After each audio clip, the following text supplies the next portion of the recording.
ગુજરાતમાં નવરાત્રિનું કાઉન્ટડાઉન શરૂ થઈ ગયું છે। નવરાત્રિ તો આસો મહિનામાં આવતી હોય છે। આસો સુદ એકમથી આસો સુદ નવમ સુધી ગુજરાતીઓ યુવાનો બહુ જ ઉમંગથી ઉત્સાહથી રંગે ચંગે નવરાત્રિ મનાવે છે। મોરબીમાં જે બન્યું નવરાત્રિના સંદર્ભમાં એની મારે થોડી તમારી સાથે ચર્ચા કરવી છે। મોરબીમાં એવું બન્યું કે ગરબા અને રાસ શીખવતા ક્લાસીસ ચાલે છે, એમાં દૂષણો ઘૂસી ગયા। ગરબા અને રાસ શીખવવાને બહાને એ લોકો એમની સાથે છેડતી કરતા હોય, એમના શરીરના અંગોને અડતા હોય ને એવા બધા પ્રશ્નો થયા, કારણ કે જે શીખવનારા હોય એ મોટાભાગના પુરુષો હોય।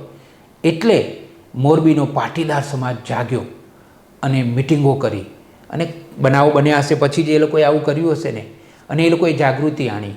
એમણે કહ્યું કે આવું નહીં ચાલે, આપણે આમાંથી બહાર આવવાની જરૂર છે।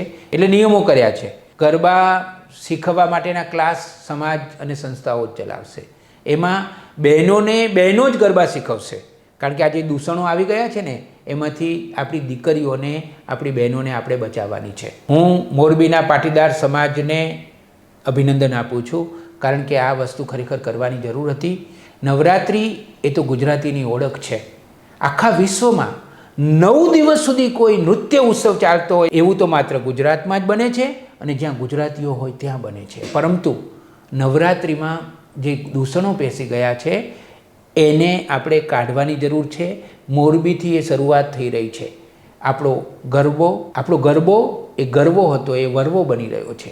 આપણા પાર્ટી પ્લોટોમાં ફેશન પરેડ થાય છે।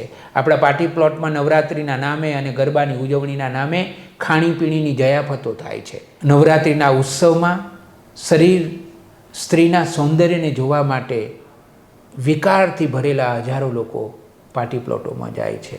આ બધામાંથી નવરાત્રિને બચાવવાની જરૂર છે। મને લાગે છે કે હવે સાચી નવરાત્રિને પુનઃસ્થાપિત કરવાની જરૂર છે, અને મોરબીમાં જે આજે થયું છે એ તમે જોજો કે આગામી દિવસોમાં સુરતમાં, અમદાવાદમાં, ભાવનગરમાં, મહેસાણામાં, પાલનપુરમાં બધે જ થવાનું છે। કારણ કે જે સાચું છે એનો જ મહિમા છે। જે દૂષણો છે, જે ખોટું છે, જે જોખમી છે, જે આધ્યાત્મિકતાને અને સાચી ઉજવણીને અનુરૂપ નથી, જે આપણી ગુજરાતી ભવ્ય સંસ્કૃતિને પ્રદૂષિત કરે છે, કલંકિત કરે છે, એ તો ના જ ચલાવી લેવાય। એમાંથી ગુજરાતી પ્રજાએ ઝડપથી બહાર આવવાની જરૂર છે, અને મને આશા છે કે ગુજરાતી પ્રજા ઝડપથી બહાર આવશે, કારણ કે ગુજરાતી પ્રજા એ શાણી પ્રજા છે, એ વિવેક બૃહસ્પતિ પ્રજા છે। એને ખબર પડે છે કે આ સાચું છે અને આ ખોટું છે।